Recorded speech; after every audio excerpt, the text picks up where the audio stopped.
I'm Kalista and this is my first YouTube video which I'm going to Bath and Bristol for the first time.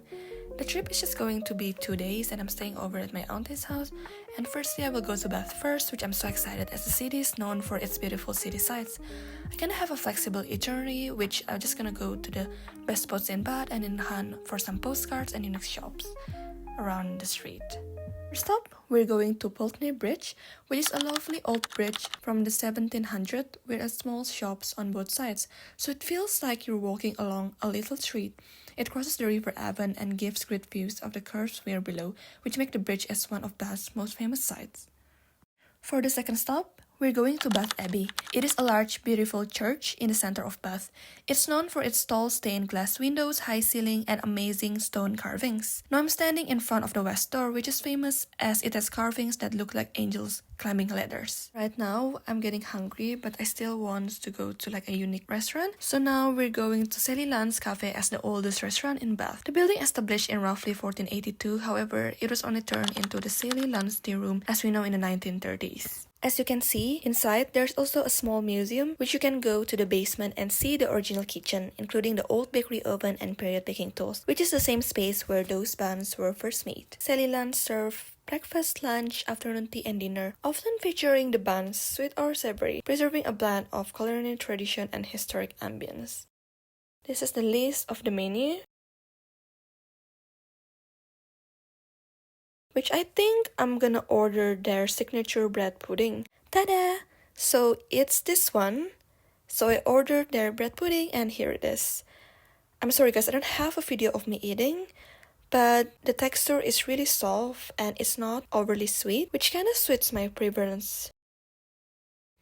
Eating this bread pudding with a vintage vibe surrounding this restaurant really ticked off my bucket list. Next, a need and a must, I go to every Waterstones store in every UK cities I explored. As you can see, the Waterstones in Bath has a dedicated section for jelly cats. But I'm actually here to check the postcard selection they have, and it's not disappointing as they have loads of cute postcards. And these are the ones that I choose. There's actually more selections, but as I already bought a lot of postcards than just this. After I have made my side quest, now I'm just walking around the Shires Yard area to explore more of the city. The city center is filled with charming streets and unique local shops.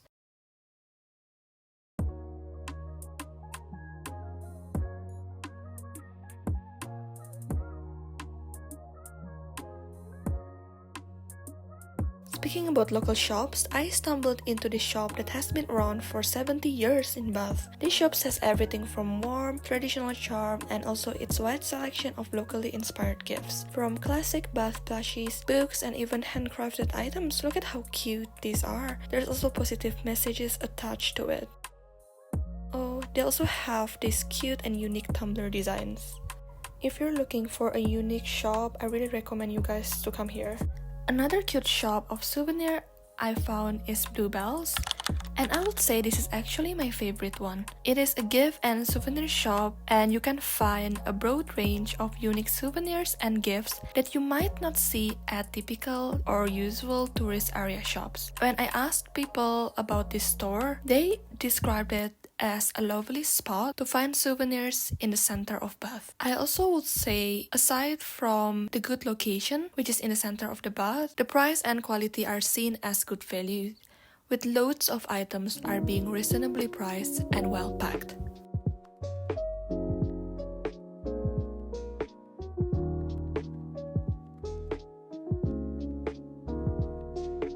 They also have this sale section which you can find good quality of stuff with a better price of deal. After a long day of exploring, and I'm getting hungry now and also my dinner time, so I decided to go to Cornish store. Cornish are a traditional baked savory pastry from Cornwall, England. They have loads of fillings such as diced beef, potato, onion and all seasoned simply with salt and pepper.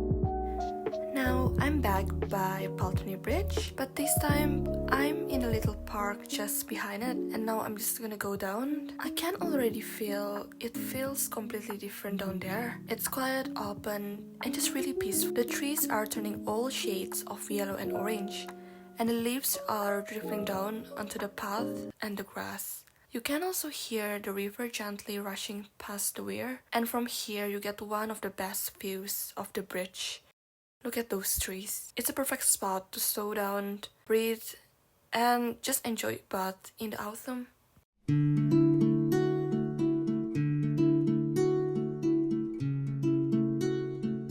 So now it's day 2, and as I said, I'm now in Bristol, and I'm starting off here on Ambrose Road, a quiet little street with those classic colorful houses. This was my first destination before the Clifton Suspension Bridge. Now, I'm just at the Clifton Suspension Bridge, which is one of Bristol's most famous landmarks. The bridge stretches right across the Avon Gorge, and seeing it in person, it's honestly really something else. And also when you're standing here, you really get a sense of how high and how long it actually is. I'm so grateful that the sky is a really clear blue today, so the whole bridge stands out against it, and I just really like the view from up here. What's cool is that the bridge has been here since the 1800s.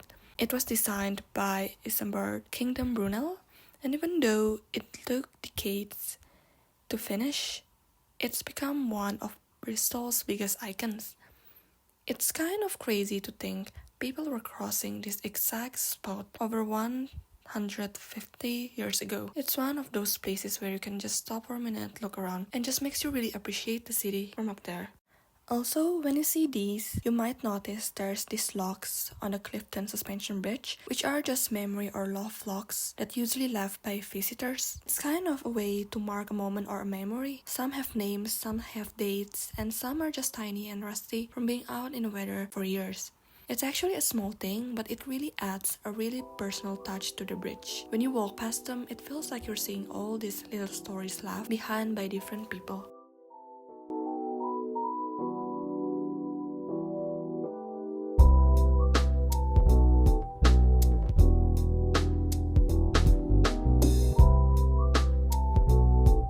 Now, I'm just at St. Nicholas Market, and it's honestly such a really fun place to wander around. It's busy, a little noisy, and full of food smells coming from every direction. I grabbed a taro and azuki red bean treats today while I was here because I really love this particular dessert. This is really good and definitely worth it. Now, it's the most exciting part, which is we are going to eat at Dragon Boat, which is one of the most famous Chinese restaurants in Bristol. And this is just a list of menu, and then we have to take some of these that we want to order, and this is the foods that we ordered. It looks so good already.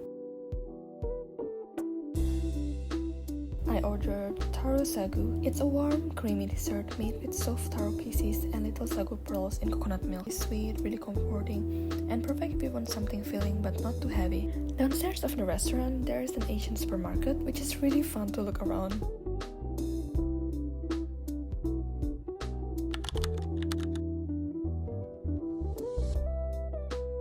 The shelves are packed with snacks, instant noodles, sauces, and ingredients you don't usually see in regular shops. I'm so tempted to buy everything.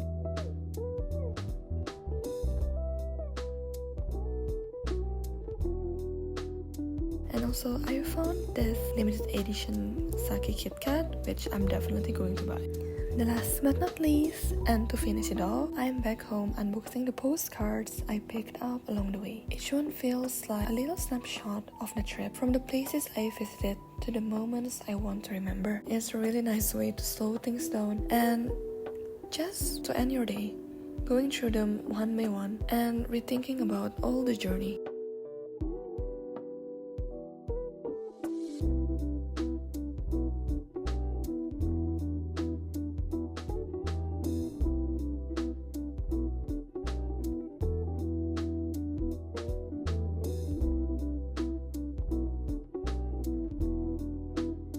Also, one thing I do is I always pick up one postcard, which is now I'm going to pick this postcard, and I will write my diary on the back of my postcard. I just jot down a little thoughts and how I felt that day, the happy moments I had, or even something small that stood out. It's a really simple tradition for me, but it really makes each postcard feel really personal, like a tiny memory I can keep and look back on later. So that's it guys for now. Thank you so much for watching my first YouTube video, and I'll see you for the next one. Bye!